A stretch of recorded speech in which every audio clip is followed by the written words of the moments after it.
No one tells you that postpartum doesn't end when the baby starts sleeping better. There's this quiet season after where everything slows down just enough for you to realize you don't feel like yourself anymore. And so you start asking questions like, who am I? Will I ever feel normal again? And why does everyone act like this phase is already over? That's what we're talking about today. Welcome to No Textbook for Life. I'm Malia. This season, we're talking honestly about postpartum, not just the physical recovery, but the mental, emotional, and identity shifts that come with becoming a mom. Today's episode is about rebuilding yourself after postpartum. That's without pressure, without timelines, and without the idea that you need to bounce back. Because honestly, let's be real, postpartum doesn't have an end date. I think that is one of the biggest lies we're told about postpartum, that it ends at 6 weeks. Yet it took 9 months to actually grow and birth this baby. At 6 weeks postpartum, you're cleared for exercise, maybe cleared for intimacy, and suddenly everyone expects you to be fine. But research now shows that postpartum is more realistically a 12 to 20 month transition, not 6 weeks. That's a year to 2 years. Hormonal shifts, identity changes, sleep deprivation, and mental load can last a full year or longer.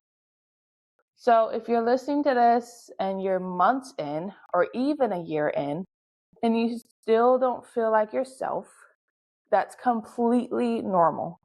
And I can completely understand, especially after my first, I felt like it took 3 years to feel normal again. I remember thinking I would wake up one day and feel back.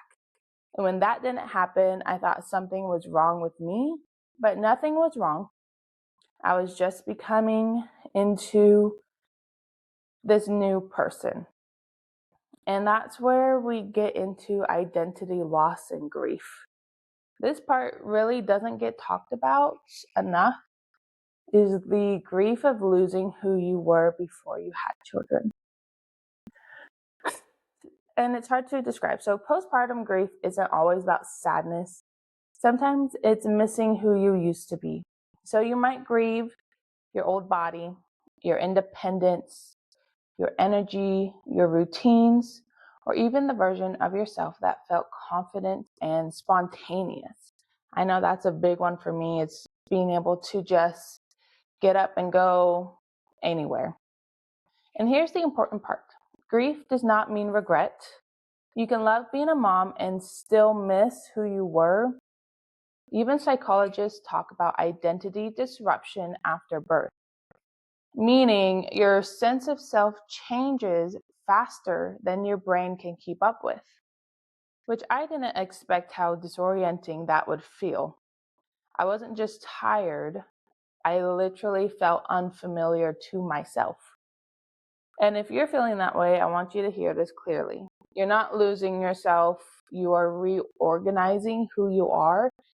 But as a mom who's tired and struggling, it's easy to think that we are losing ourselves, especially if we're not rebuilding ourselves and reorganizing, right? So this is where it's important to rebuild routines, but without pressure. So let's talk about routines, but not in the wake up at 5 a.m. and do a cold plunge way. Postpartum routines aren't about productivity. They're about stability. When everything feels unpredictable, right? Because sleep, feeding schedules, emotions, routines help your nervous system feel safe. Instead of full routines, I like to think in anchors because a full routine will probably be disrupted at some point during the day. So anchors are small, grounding things you can rely on, such as getting dressed every morning, stepping outside once a day, making your coffee or morning drink the same way, or tea, and washing your face at night. These things sound small, but they tell your brain I still exist. My number one routine that I neglected when I was first postpartum after my first daughter was showers.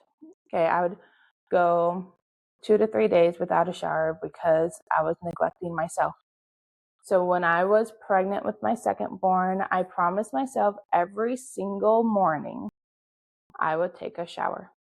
Every morning, whether it was at 6 a.m. or before noon, I would make sure I fit in a shower no matter what. And that really helped me remind myself that I'm still a person and I deserve to feel comfortable in my body. I deserve to feel clean, deserve that 10 minutes to get ready for myself. And rebuilding routines doesn't mean you're copying your old life. A lot of your old life routine probably won't make it into your postpartum routine. Besides, hopefully, right, shower, getting dressed, make that morning drink, get breakfast, the typical things that people do. But if it's like you journal or you read a book, you go exercise, those parts of your old life routine will have to shift and might be a little bit harder depending on your situation. Your old routine belonged to a different version of you. So this is about creating something that fits who you are now. And that could take some trial and error and just trying to figure out what works for you, your situation, your family, but really make it a priority. Let's talk about confidence after postpartum, because I feel like this can be tricky. Your body changes, your priorities change, and your reflection might not feel familiar. Studies show that postpartum body image struggles are extremely common, obviously, especially in the first year. But here's what's interesting. Confidence often starts returning before the body changes. Confidence doesn't come from waiting until you look different. It comes from learning how to live in a body you have right now. For me, confidence started with tiny things. Wearing clothes that actually fit my body. Yes, I did have to go to the store and I did have to buy bigger sizes, but I felt better and looked better. Moving my body gently instead of punishing it, speaking kindly to myself out loud even when it felt fake.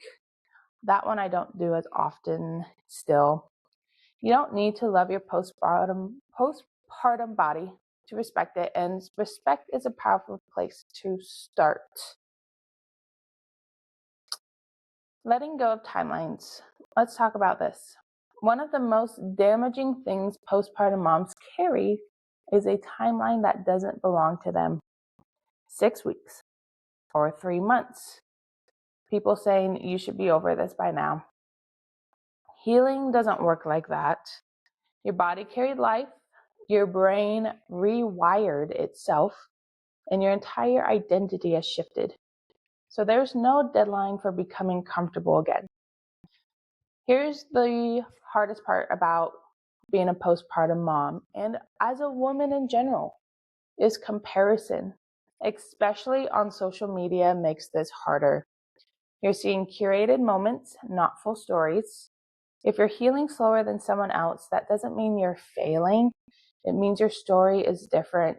And I remember a toxic thing that I fell into when I was looking at social media, especially because I had so much extra time sitting around. You know, you hold the baby, whatever, feed. Like I felt like I found myself on my phone often because I was just sitting there. which meant I was scrolling through social media, and for some reason, Instagram felt that it needed to push a lot of influencers on me who had mommy makeovers. And as a freshly postpartum mom after my second baby, that was not helpful. These women, a lot of them, just like they've had all their kids that they're going to have. They're in a completely different spot in life, and yet they look amazing after these surgeries. And I was thinking, like, how badly I wish I could look like that. But that is not going to be realistic for me because I am planning on having more kids. I don't have money for surgery. I can't get surgery now anyways if I am having more kids. But seeing a lot of those transformations were hard because I was just hoping to get to that point someday, but also knowing I don't really want to go through that. I did see an influencer who was super transparent about the surgery, and that helped more because it's a really long recovery. And it did look miserable. Another thing I found myself doing was looking at other moms who did theoretically bounce back, possibly physically, in terms of my eyes. I bet to them they felt different, looked different to them. But these women had completely different build than I did and were extremely active, like runners and whatnot. Like I am not that person. I'm built differently, and that's where the comparison comes in. There is a quote, and I feel like it was Elder Holland that said this, where comparison is the thief of all joy. And I could be wrong on who said this, but that's really important to think about. We were never meant to compare ourselves to others. We were meant to be unique and have these different personalities and characteristics and talents, and to look different from each other. Because if you think about if we were all the same, how boring that would be. If you've seen Madagascar 2, and the part where Marty realizes, Marty's a zebra, by the way, that he is exactly like all the other zebras, and how they all talk the same, look the same, have the same talents, and how sad that made him feel because he was no longer unique. Whereas at the zoo with his other buddies, who was, a lion, hippo, and giraffe, he was unique. And that might be a weird example, but he was definitely not as happy because he was comparing himself to all these other zebras and seeing how they were, in fact, exactly the same. So I think part of being in that postpartum stage is accepting the change, grieving our old lives, and allowing ourselves to step into this new world of motherhood, and also bringing your spouse or your partner along for the ride. You should not have to go through all this alone, and you never were meant to. Rebuilding yourself after postpartum shouldn't be on you solely. Okay, so my advice would be to look at your life, look at your situation, your kids, your family, your spouse, and then try to reflect on what would truly help you. I know that mental load is an issue. I know as a woman, we really, when that brain gets rewired, it can be really difficult to connect with our spouse when we're so concerned about our children, our families, our home. And by reflecting taking time to pray or journal or ponder in a quiet place, you can hopefully receive answers to help you in this postpartum stage of life and bring others in to be support. For example, I did not speak up when I was in my first stage of postpartum with my first baby because I honestly did not know what to expect. I didn't know what was changing and how to rebuild. It definitely took me about 3 years to start feeling better and even start thinking about the possibility of a second child because of how awful the experience was for me. I didn't talk about how I was feeling and I didn't ask others for support or help. Like, for example, I remember the first 3 to 6 months, I didn't sleep at all. Even when my baby slept through the night, I was so concerned about her not breathing while sleeping that I would constantly check on her and constantly stay up and watch her chest. And I told my mom that when she was maybe 2 years old, and my mom said that was not normal and that I should have told someone, but I didn't know. So with my second, I definitely slept so much better, knowing that it's not normal to stay up all night watching your baby breathe. And I slept much better and was less anxious. So having that support the second time really helped me feel much better and get through probably the first 4 to 5 months of postpartum. I felt really good. I felt like a normal human being. And it wasn't until, like I've mentioned before, that my hormones just really took a dip. And that's when things got a lot darker for me. But I had lots of support and things like that. So this time around, I mean, I am 15 months postpartum. So I'm past that 12-month mark, but still feeling it.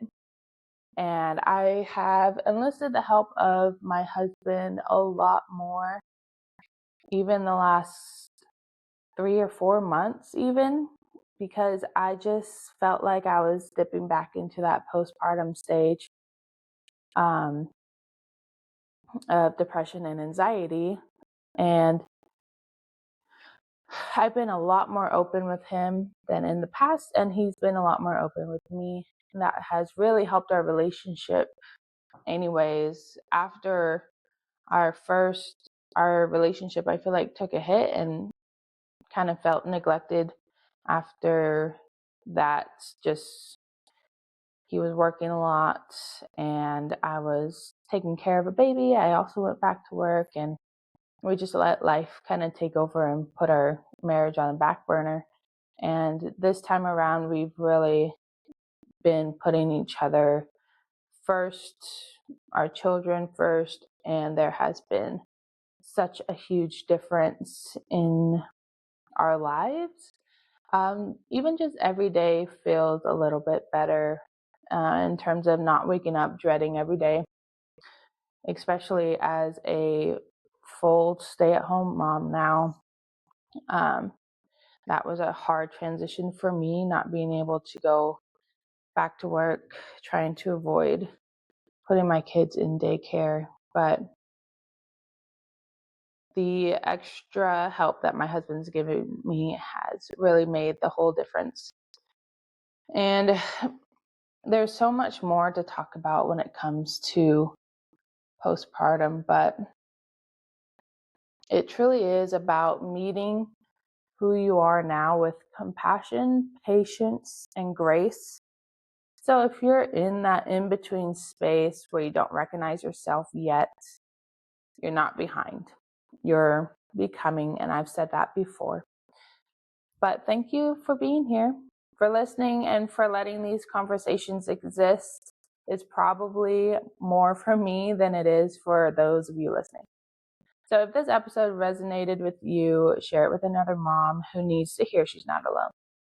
And I'll see you in the next episode of No Textbook for Life. If you want to watch the video version, it's on my YouTube at Modern American Mama.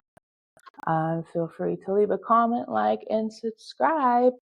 You can find this podcast on Spotify, Amazon, Apple, and YouTube. Like I said, thanks for coming.